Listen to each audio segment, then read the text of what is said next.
Hey guys, my name is Ricky Snyder, and this is Module 5 for AEP 855.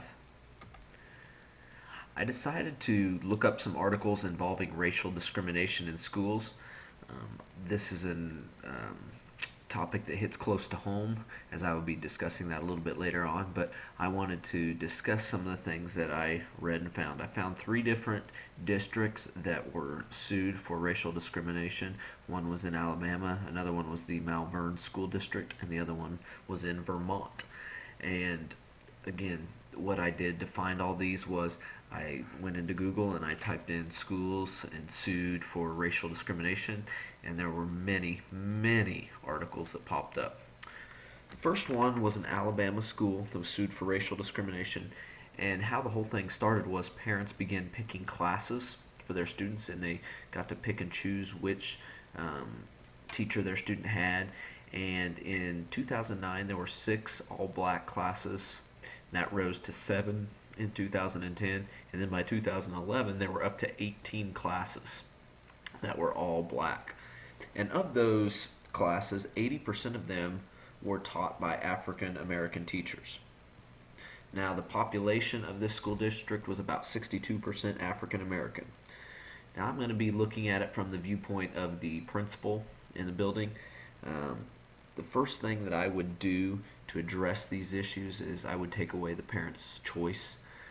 That seemed to be a problem that could solve, and then that way you could integrate all these different students. It is very important because you don't want students to believe that segregation still exists. You want them to believe that there's an equality for all students. And another thing is you can learn so much more from having different races mixed in together.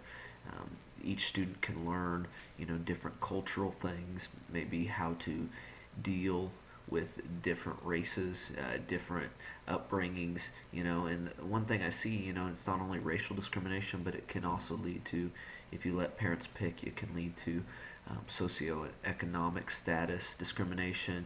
It can maybe lead to gender discrimination. So it can lead to a lot of different things if you allow the parents to pick and choose what teachers, what classes their kids get.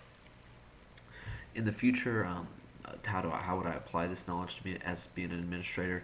Definitely would not allow the parents to choose. I think we as administrators are looking for the whole students, all of the students, how to help each student learn what the most they can, whereas each parent is looking just for their child, and we are looking out for all children.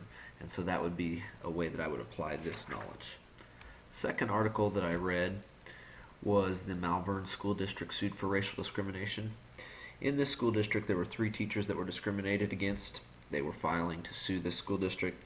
The reason that they were stating was that they were given inferior equipment. They were not being allowed to go to the same professional development meetings that other white teachers were getting to go to. And some of the positions were being reduced from full-time to part-time, and some teachers were even being asked to change schools. One of the things that was involved in this particular incident was the principal was also African American, and the former vice principal said that the reason that he was doing this to the African American teachers was that he wanted to avoid favoring the African American teachers because he didn't want the white teachers to believe that he was just doing it because he was African American. The thing that I would do as an administrator and how I would address these issues I would be looking out for all teachers. I would be trying to make sure that all teachers had the same opportunities. If they wanted to go to professional development, if they were needing something in their classroom, I would make it available to them if I was able to, and it wouldn't be you're this race so you get this, or you're this race so you get that. It would be, based on need in the classroom, and that would be something that I would really focus on. I would try my best to get what all teachers needed, that things that they felt like would make their students successful in the classroom. I will take this knowledge and apply it to when I become an administrator by making sure that everyone feels like they have a voice and that they are not being discriminated against in any way. And that again goes with racial or gender or their upbringing or anything like that. You want to make sure that teachers feel like they are getting what they need and what they deserve. The last article I read was a Vermont school district that got sued for racial discrimination. There was a teacher aide who threatened a student in a sixth grade classroom, used unjustified force, and left the student feeling emotionally distressed by some comments he made. The comment that was made was that the teacher's aide was going to impale the student with a yardstick and turn him into a fudge sickle. This one struck me as really insensitive remark by the teacher's aide. I would address this issue by first talking to the teacher's aide and seeing if what was being accused was true. And if that was true, I would swiftly act and make sure that um, this was taken into account and make sure that the teacher's aide was reprimanded in some way. If this was a first time issue, a first time offense, then maybe you put them in a sensitivity program training. If this had been a repeat offender, then definitely look at terminating their position. And you may even do that for the first offense as well, depending on the severity of the issue. That's how I would address this issue. And how do you apply this knowledge? You want to be careful not to jump to conclusions. You always want to talk to your employee and get their side of the story first, so you kind of know what you're dealing with. For one, that builds trust with all your other staff, and two, it allows you to get both sides of the story before you start jumping to any conclusions. And you don't want to just go by hearsay. You want to make sure that that is an accurate statement. So that's how I would apply this to my future.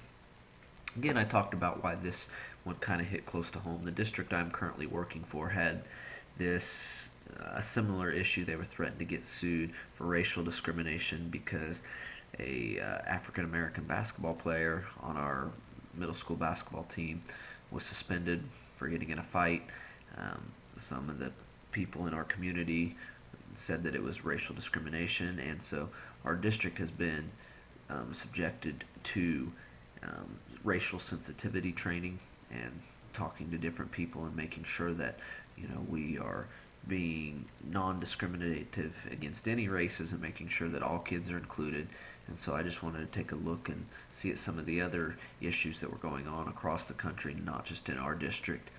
And it really has opened my eyes that it is everywhere, and it's sad to see even in this day and age. But you hope that these incidents are very few and far between. You don't want to see these happen at all, but you know that they are going to happen in some places, but you hope that they are very few and far between. So thank you guys for listening. I hope you enjoyed my presentation.